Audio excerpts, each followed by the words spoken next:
sucede en el país. Tendencias del acontecer nacional en análisis situacional. Podríamos decir que hay un debilitamiento hegemónico porque se perdió la mayoría electoral, porque la Revolución Bolivariana perdió la mayoría electoral. Yo creo que indiscutiblemente la situación económica es determinante en los resultados electorales. Históricamente ha sido así en Venezuela y creo que en líneas generales en los países lo es. ¿Significa esa derrota electoral del 2016, del 2015, una ruptura en el proceso hegemónico? Creo que no. Entendiendo, bueno, la hegemonía desde los términos gramscianos, la hegemonía de la visión, del paquete de valores, de la aspiración, del papel del Estado en la sociedad, en la economía, creo que no. Creo que en Venezuela cualquier partido político, individualidad que quiera construir un liderazgo, necesariamente lo tiene que hacer dentro de la subjetividad que construyó una cultura la aparición de Chávez, que tiene que ver con el Estado Social de Derecho y de Justicia, que tiene que ver con el acceso a las misiones, que tiene que ver con la intervención del Estado en la economía.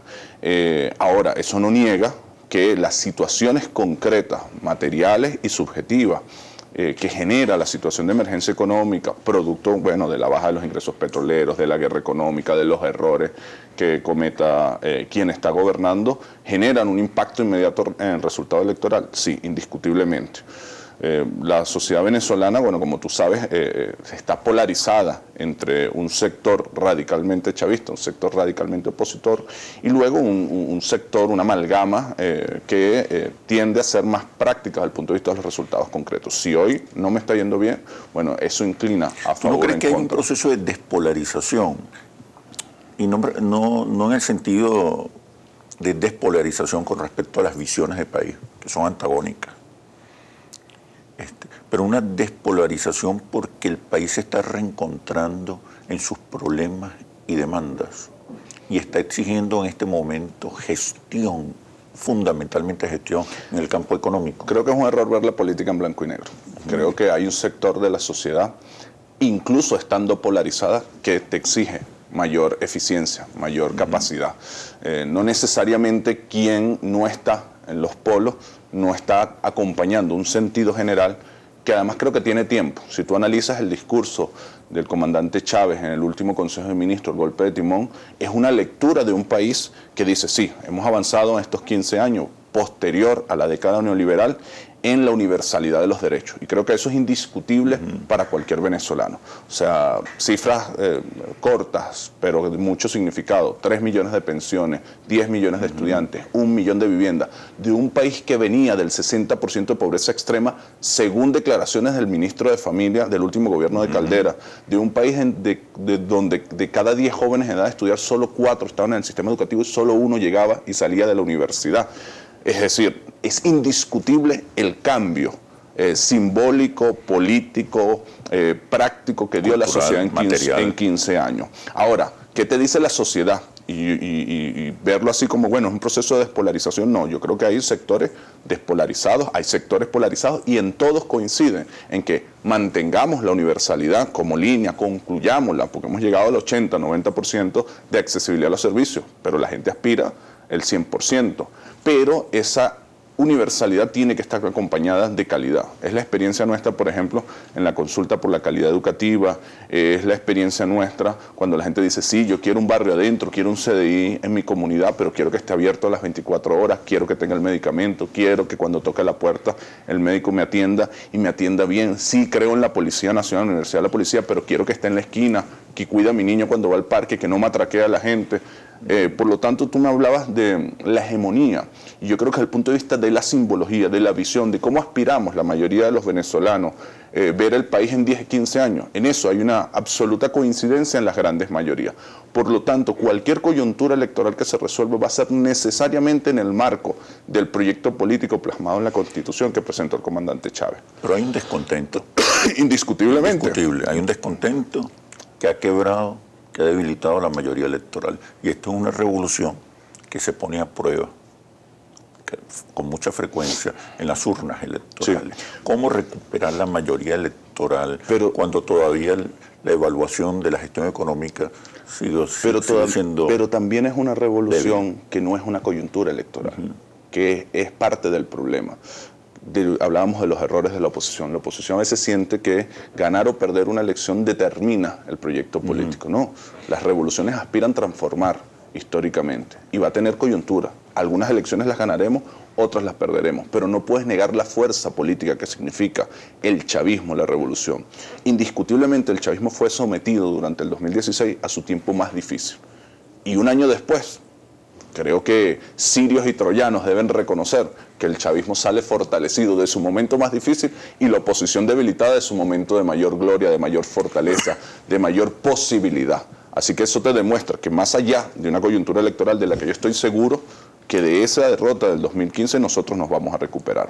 Con varias líneas. Primero, asumiendo las responsabilidades. Esa derrota nos permitió a nosotros, a los chavistas, al presidente Nicolás Maduro, entrar en un profundo diálogo con nuestra fuerza. ¿Qué hemos hecho bien, pero ya se agotó? Es momento de cambiarlo. ¿Qué debemos fortalecer? ¿Qué hemos hecho mal y debemos asumir el error y corregir? Ahí hay una profunda reflexión sobre la ética y la forma de hacer la política. La necesidad urgente de entender que el modelo rentista no es suficiente para sustentar el Estado social de derecho y justicia. ¿Es posible recuperar nuevamente la mayoría electoral? Indiscutiblemente es posible. Recuerda que el proyecto está en riesgo si se pierden las elecciones, sobre todo las elecciones presidenciales, si se pierde el control del Estado.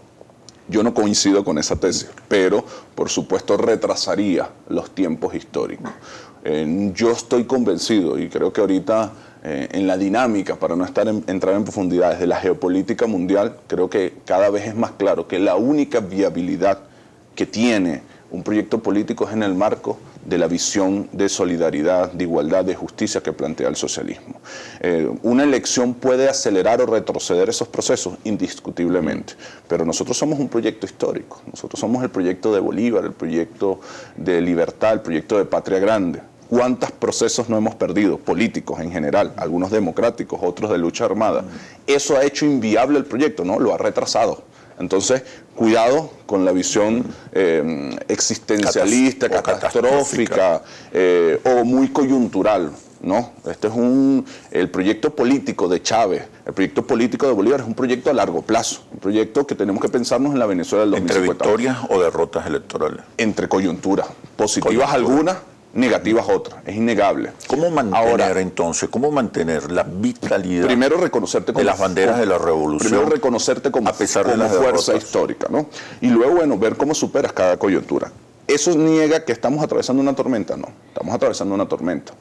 Ahora, yo creo que hay suficiente conciencia en el pueblo para evaluar cómo cada capitán administra la tormenta. El que tenemos ahorita ha dicho, sí, hay una tormenta, vamos a guapear, vamos a trabajar, vamos a producir, vamos a seguir protegiendo a nuestro pueblo. Quienes lo confrontan, que además ejercen gobierno, y esto es importante, por ejemplo, el incapaz que tenemos de gobernador en el estado Miranda tiene 16 años gobernando, 8 como alcalde y 8 como gobernador, que han sido una de las principales figuras contrincantes a la revolución. Bueno, en 16 años, ¿qué tienes para mostrar? Dame una vitrina, una, en educación, en salud, en seguridad. Más bien pasamos de 5.000 policías a 900, es el estado más inseguro, con mayor secuestro, con mayor cantidad de asesinatos. Entonces yo confío primero en la razón histórica de nuestro proyecto. Segundo, en que en cualquier circunstancia, sea positiva, petróleo a 100, economía productiva, paz y diálogo, nosotros vamos a apostar a proteger al pueblo. En una coyuntura muy difícil, el petróleo nos bajó, como bajó el año pasado, venimos de una derrota electoral, nosotros vamos a apostar a proteger al pueblo. No importa cuál sea la coyuntura. La oposición está insistiendo casi obsesivamente en la realización de elecciones. Y tiene que haber elecciones. Incluso elecciones generales. Se está apresurando en los tiempos. Ahora, eso no es un discurso nuevo. Sí. Si tú revisas las declaraciones de los últimos 16 años... ¿Qué papel juega las elecciones en el proceso revolucionario? Las elecciones, creo yo, unas elecciones en este momento, sin acuerdos, sin negociaciones previas, lo que podría ocasionar es una mayor polarización, una mayor confrontación, una mayor inestabilidad social y política. La respuesta, por favor, después de los comerciales. Ya venimos. ¿Qué sucede en el país? Tendencias del acontecer nacional